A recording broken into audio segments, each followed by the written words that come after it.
இன்னைக்கு அக்டோபர் மாதம் 17ஆம் தேதி செவ்வாய்க்கிழமை. இன்னைக்கு கிரிக்கெட் உலகக்கிண்ண போட்டிகளில் 15வது போட்டியாக நெதர்லாந்து மற்றும் தென்னாப்பிரிக்க அணிகள் மோதிக்கொள்ள போகிறாங்க.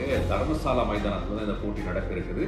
தர்மசாலா மைதானம் அப்படின்றதுமே ரொம்ப ரம்மியமான பிரதேசம், ரொம்ப இயற்கை அழகு நிறைந்த ஒரு இடம். எனவே இந்த போட்டியை இன்னைக்கு எப்படி நடக்க போகுது அப்படின்னு சொல்லி நம்ம பார்க்கலாம். அதே சந்தர்ப்பத்தில் நேற்று நடந்த மிக முக்கியமான ஒரு போட்டி, இலங்கை கோட்டை விட்டிருக்கிறாங்க. இலங்கை மற்றும் ஆஸ்திரேலிய அணிகளுக்கு இடையிலான போட்டி, அந்த போட்டி இருக்கு. இந்த போட்டி பற்றி நம்ம நிறைய விஷயங்கள் பேசலாம். குறிப்பா 2019ஆம் ஆண்டு உலகக்கிண்ண போட்டிகளின் போது இந்த இலங்கையும் ஆஸ்திரேலியாவையும் மோதிக்கொண்ட சந்தர்ப்பத்தில் மிக முக்கியமான ஒரு இணைப்பாட்டம் பெறப்பட்டிருந்தது. 100 ஓட்டு இணைப்பாட்டம். நேற்றைய போட்டியிலும் இந்த 100 ஓட்டு இணைப்பாட்டம் ஆஸ்திரேலிய அணிக்கு எதிராக பெறப்பட்டிருக்கு. நம்ம குறிப்பிட்டு சொல்லணும். 2019ஆம் ஆண்டு குசல் ஜனித் பெரேரா அதோட திமுத் கர்னர் தான் இணைந்து இந்த சதத்தை பெற்றிருந்தாங்க. நேற்றைய போட்டியில் பார்த்தீங்கன்னு சொன்னால் நம்மளோட பிரதம் நிசாங்க அது போல குஷால் ஜனித் 2 பேரும் சேர்ந்து தான் ஆரம்பத்தில் ரொம்ப சிறப்பான ஒரு இணைப்பாட்டத்தை பெற்றுக் கொடுத்தாங்க. இருந்தாலும் பின்னால் வந்த வீரர்கள் மழையிட குறுக்கிடப்படி பல காரணங்களால் நேற்று போட்டி கைவிட்டு போயிருச்சு. அதே சந்தர்ப்பத்தில் இலங்கை நேற்றைய தினம் மிக முக்கியமான ஒரு மோசமான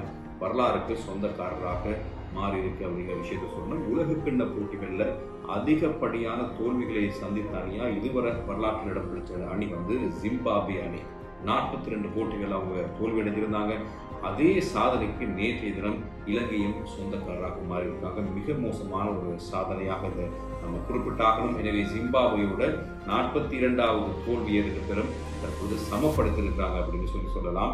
எனவே ரொம்ப வருத்தத்துக்குரிய விஷயமா இதை நம்ம சொல்லணும். அதே சந்தர்ப்பத்தில் ஆஸ்திரேலிய அணியை நம்ம எடுத்துக்கிட்டால் ஆஸ்திரேலிய அணி உலகக்கிண்ண போட்டிகளில் இன்னும் 3 போட்டிகளை விளையாண்டாங்கன்னா கிட்டத்தட்ட 100 போட்டிகள் விளையாண்ட அணி அப்படிங்கிற பெருமை அவங்களை சேரும். அதிகப்படியான போட்டிகளில் பங்கு கொண்ட அணியாகவும் அவங்க இடம் பிடிப்பாங்க. அதே போல் 97வது போட்டி தான் நேற்றைய தினம் அவங்களுக்கு நடத்துகிறது. எனவே 97வது போட்டியில் அவங்க பங்கு கொண்டிருந்தாலும் 70வது வெற்றியை பதிவு செஞ்சிருக்கிறாங்க. எவ்வளவு வேகமான வெற்றின்னு சொல்லி பாருங்கள். உலகக்கிண்ண போட்டிகளில் அதிகப்படியான வெற்றியை பதிவு செய்த அணி அந்த அணி அப்படிங்கிறது நம்ம இந்த இடத்துல சொல்லியாகணும். அது போல நம்ம பாயிண்ட்ஸ் டேபிளில் பார்த்தா ரொம்ப வருத்தமான பல விஷயங்கள் இருக்குது, சந்தோஷமான விஷயங்கள் இருக்குது. சந்தோஷமான விஷயத்தை முதல்ல சொல்லலாம். அதாவது புள்ளிப்பட்டியலில் தோல்விகளை அடையாத அணிகளாக சில அணிகள் தங்களை தக்க வச்சு கொண்டிருக்கிறாங்க. அதில் நம்ம பக்கத்து நாடு இந்தியா முதல் இடத்துல இருக்குது. அதே போல் நியூசிலாந்து, அது போல் தென்னாப்பிரிக்க அணிகள், இந்த 3 அணிகளும் தற்பொழுது நாங்கள் விளையாண்ட போட்டிகள் அனைத்திலுமே இதுவரைக்கும் வெற்றி பெற்றிருக்கிறாங்க. அதே மாதிரி தான் வெற்றிகள் இல்லாத அணிகளாக சில அணிகள் இருக்கு.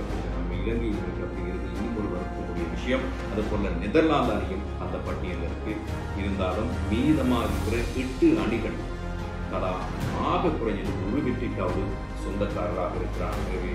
வரலாறுகள் மிக முக்கியமானது. இந்த உலகக்கிண்ண போட்டிகளும் எல்லா அணிகளுக்கும் ஒரு வரலாறு படைக்க சந்தர்ப்பத்தை கொடுத்திருக்கு. இலங்கையும் அந்த சந்தர்ப்பத்தை சாதகமாக பயன்படுத்திக் கொள்ளணும் அப்படிங்கிறதான் இலங்கை ரசிகர்கள் எதிர்பார்ப்பா இருக்கு. இந்தியா மிகச்சிறப்பான முன்னேற்றத்தை காட்டி இருக்கிறாங்க. எதிர்பார்க்கப்பட்ட போட்டிகள், எதிர்பார்க்கப்படாத போட்டிகளையும் இந்தியா சாதிச்சு கொண்டிருக்கிறது. பார்க்கணும் போட்டிகள முடிவுகள் எப்படி அமைய போகுதுன்னு சொல்லி.